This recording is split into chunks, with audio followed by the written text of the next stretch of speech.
Pembacaan Alkitab 1 tahun, hari ke-42, Bilangan, pasal 10-12.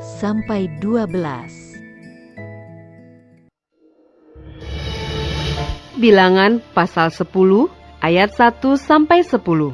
Semboyan Nafiri. Tuhan berfirman kepada Musa, "Buatlah 2 nafiri dari perak. Dari perak tempaan harus kau buat itu, supaya dipergunakan untuk memanggil umat Israel dan untuk menyuruh laskar-laskarnya berangkat. Apabila kedua nafiri itu ditiup, segenap umat itu harus berkumpul kepadamu di depan pintu kemah pertemuan. Jikalau hanya satu saja ditiup, maka para pemimpin, para kepala pasukan Israel harus berkumpul kepadamu. Apabila kamu meniup tanda semboyan, maka haruslah berangkat laskar-laskar yang berkemah di sebelah timur. Apabila kamu meniup tanda semboyan kedua kalinya, maka haruslah berangkat laskar-laskar yang berkemah di sebelah selatan. Jadi tanda semboyan harus ditiup untuk menyuruh mereka berangkat. Tetapi untuk menyuruh jemaah itu berkumpul, kamu harus meniup saja tanpa memberi tanda semboyan. Nafiri-nafiri itu harus ditiup oleh anak-anak Imam Harun. Itulah yang harus menjadi ketetapan untuk selama-lamanya bagimu turun-temurun. Dan apabila kamu maju berperang di negerimu melawan musuh yang menyesakkan kamu, kamu harus memberi tanda semboyan dengan nafiri, supaya kamu diingat di hadapan Tuhan Allahmu, dan diselamatkan daripada musuhmu. Juga pada hari-hari kamu bersukaria, pada perayaan-perayaanmu, dan pada bulan-bulan barumu, haruslah kamu meniup nafiri itu pada waktu mempersembahkan korban-korban bakaranmu dan korban-korban keselamatanmu. Maksudnya supaya kamu diingat di hadapan Allahmu. Akulah Tuhan Allahmu.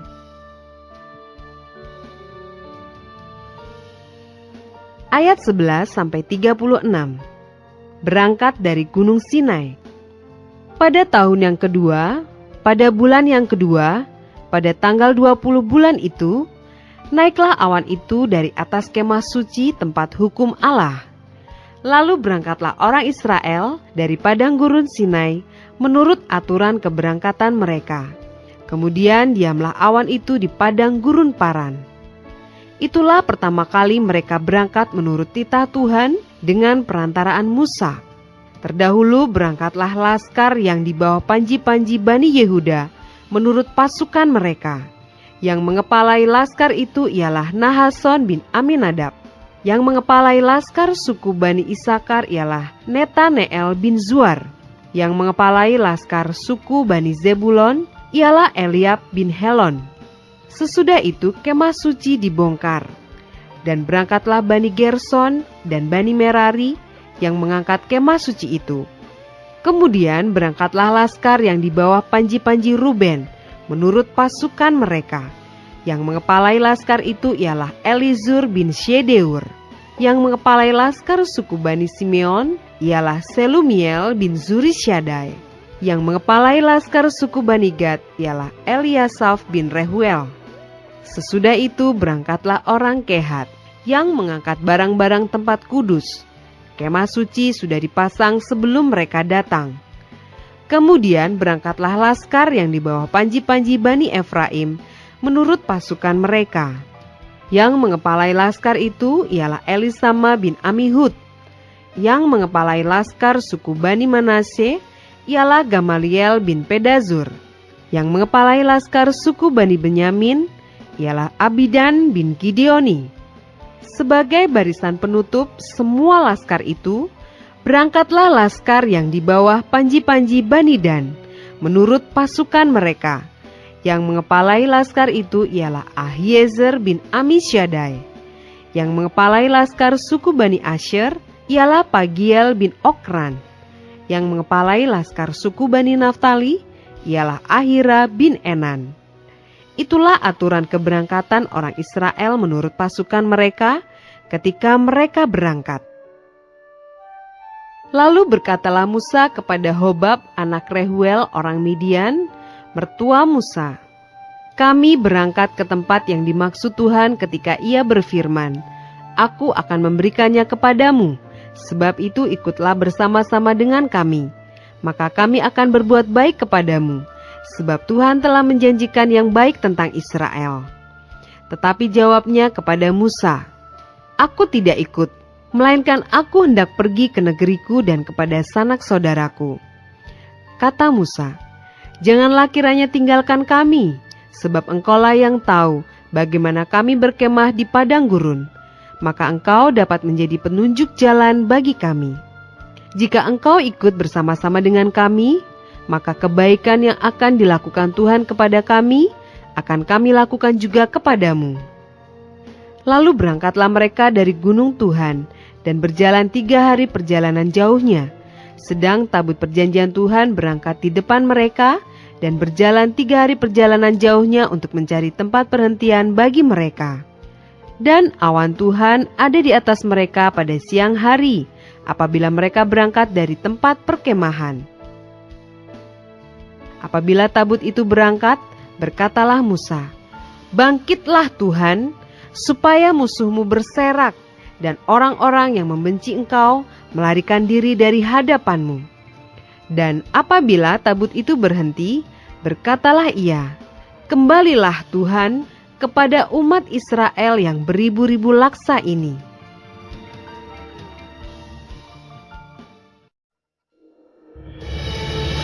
Bilangan pasal 11 ayat 1-3.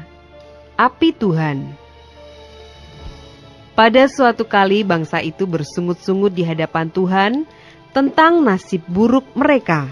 Dan ketika Tuhan mendengarnya, bangkitlah murkanya. Kemudian menyalalah api Tuhan di antara mereka dan merajalela di tepi tempat perkemahan. Lalu berteriaklah bangsa itu kepada Musa, dan Musa berdoa kepada Tuhan. Maka padamlah api itu. Sebab itu orang menamai tempat itu Tabera, karena telah menyala api Tuhan di antara mereka.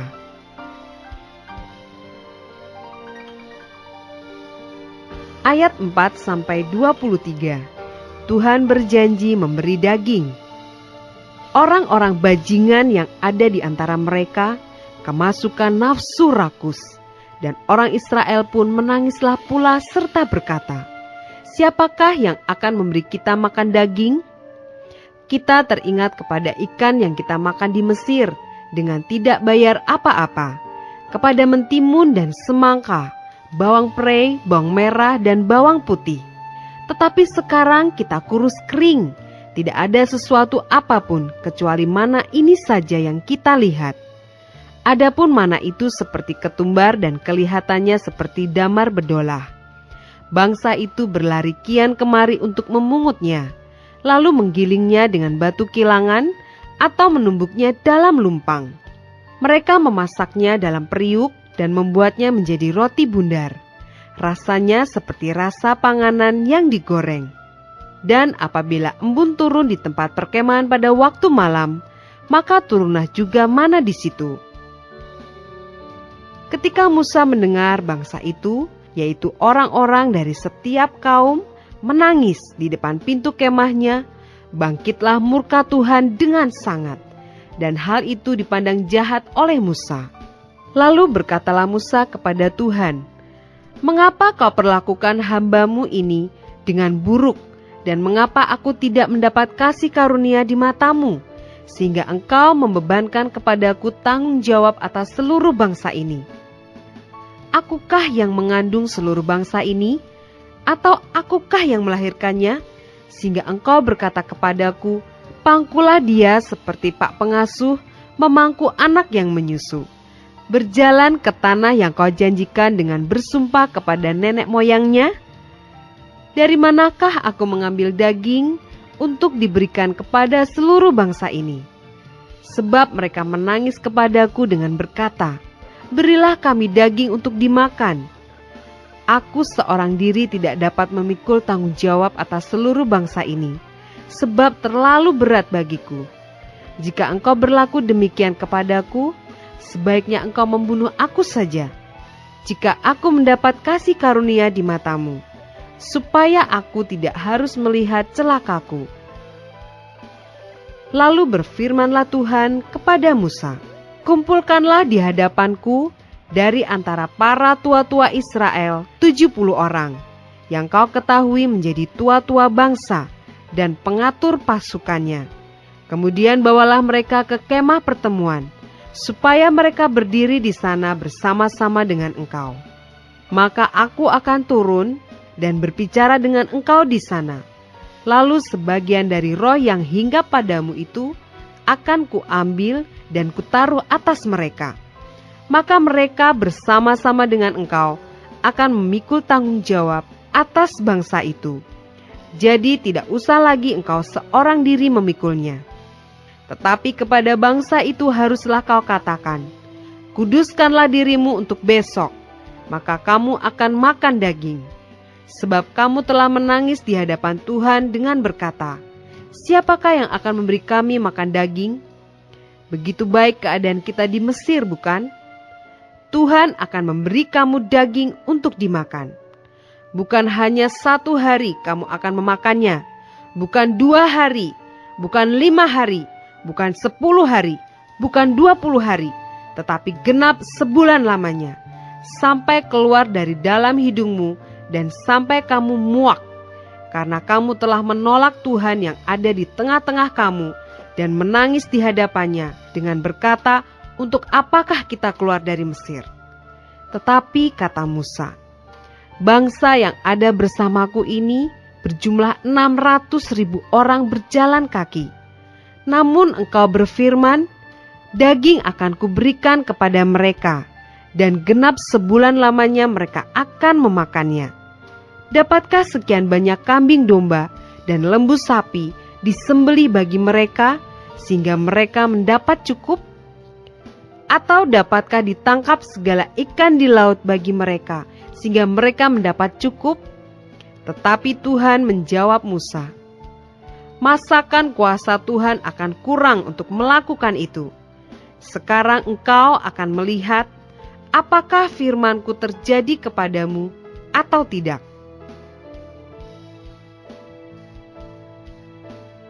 Ayat 24-30. Ke-70 orang tua-tua. Setelah Musa datang keluar, disampaikannya firman Tuhan itu kepada bangsa itu. Ia mengumpulkan 70 orang dari para tua-tua bangsa itu dan menyuruh mereka berdiri di sekeliling kemah. Lalu turunlah Tuhan dalam awan dan berbicara kepada Musa.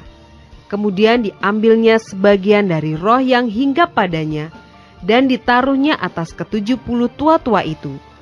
Ketika roh itu hinggap pada mereka, kepenuhanlah mereka seperti nabi, tetapi sesudah itu tidak lagi. Masih ada 2 orang tinggal di tempat perkemahan, yang seorang bernama Eldad dan yang lain bernama Medad. Ketika roh itu hinggap pada mereka, mereka itu termasuk orang-orang yang dicatat, tetapi tidak turut pergi ke kemah. Maka kepenuhanlah mereka seperti nabi di tempat perkemahan.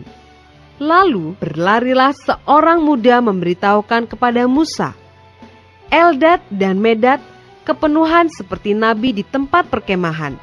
Maka menjawablah Yosua bin Nun, yang sejak mudanya menjadi abdi Musa, Tuanku Musa, cegahlah mereka. Tetapi Musa berkata kepadanya, apakah engkau begitu giat mendukung diriku?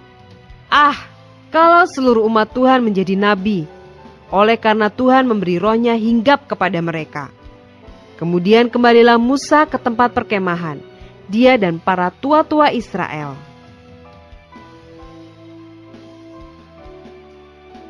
Ayat 31-35. Burung puyuh. Lalu bertiuplah angin yang dari Tuhan asalnya. Dibawanyalah burung-burung puyuh dari sebelah laut, dan dihamburkannya ke atas tempat perkemahan dan di sekelilingnya, kira-kira sehari perjalanan jauhnya ke segala penjuru, dan kira-kira 2 hasta tingginya dari atas muka bumi. Lalu sepanjang hari dan sepanjang malam itu, dan sepanjang hari esoknya, bangkitlah bangsa itu mengumpulkan burung-burung puyuh itu. Setiap orang sedikit-dikitnya mengumpulkan 10 homer. Kemudian mereka menyebarkannya lebar-lebar sekeliling tempat perkemahan. Selagi daging itu ada di mulut mereka, sebelum dikunyah, maka bangkitlah murka Tuhan terhadap bangsa itu, dan Tuhan memukul bangsa itu dengan suatu tulah yang sangat besar.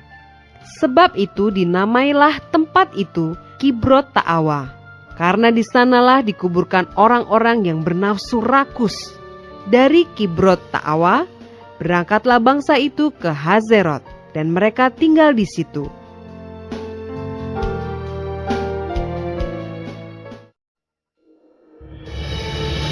Bilangan pasal 12 ayat 1 sampai 16. Pemberontakan Miriam dan Harun. Miriam serta Harun mengatai Musa berkenaan dengan perempuan Kus yang diambilnya, sebab memang ia telah mengambil seorang perempuan Kus. Kata mereka, "Sungguhkah Tuhan berfirman dengan perantaraan Musa saja? Bukankah dengan perantaraan kita juga ia berfirman?" Dan kedengaranlah hal itu kepada Tuhan. Adapun Musa, ialah seorang yang sangat lembut hatinya, lebih dari setiap manusia yang di atas muka bumi. Lalu berfirmanlah Tuhan dengan tiba-tiba kepada Musa, Harun, dan Miriam, "Keluarlah kamu bertiga ke kemah pertemuan." Maka keluarlah mereka bertiga. Lalu turunlah Tuhan dalam tiang awan, dan berdiri di pintu kemah itu. Lalu memanggil Harun dan Miriam. Maka tampillah mereka keduanya. Lalu berfirmanlah ia, "Dengarlah firmanku ini. Jika di antara kamu ada seorang nabi, maka aku, Tuhan, menyatakan diriku kepadanya dalam penglihatan. Aku berbicara dengan dia dalam mimpi. Bukan demikian hambaku Musa, seorang yang setia dalam segenap rumahku. Berhadap-hadapan aku berbicara dengan dia, terus terang, bukan dengan teka-teki, dan ia memandang rupa Tuhan. Mengapakah kamu tidak takut mengatai hambaku Musa? Sebab itu bangkitlah murka Tuhan terhadap mereka, lalu pergilah ia. Dan ketika awan telah naik dari atas kemah, maka tampaklah Miriam kena kusta, putih seperti salju. Ketika Harun berpaling kepada Miriam, maka dilihatnya bahwa dia kena kusta. Lalu kata Harun kepada Musa, "Ah Tuanku, janganlah kiranya timpakan kepada kami dosa ini, yang kami perbuat dalam kebodohan kami. Janganlah kiranya dibiarkan dia sebagai anak gugur, yang pada waktu keluar dari kandungan ibunya, sudah setengah busuk dagingnya." Lalu berserulah Musa kepada Tuhan, "Ya Allah, sembuhkanlah kiranya dia." Kemudian berfirmanlah Tuhan kepada Musa, "Sekiranya ayahnya meludahi mukanya, tidakkah ia mendapat malu selama 7 hari? Biarlah dia selama 7 hari dikucilkan keluar tempat perkemahan. Kemudian bolehlah ia diterima kembali." Jadi dikucilkanlah Miriam keluar tempat perkemahan 7 hari lamanya, dan bangsa itu tidak berangkat sebelum Miriam diterima kembali. Kemudian berangkatlah mereka dari Hazerot dan berkemah di padang gurun Paran.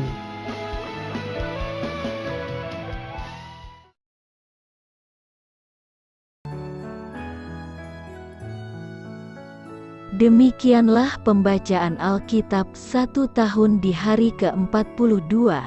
Yang berbahagia ialah mereka yang mendengarkan firman Allah dan yang memeliharanya. Tuhan memberkati. Amin.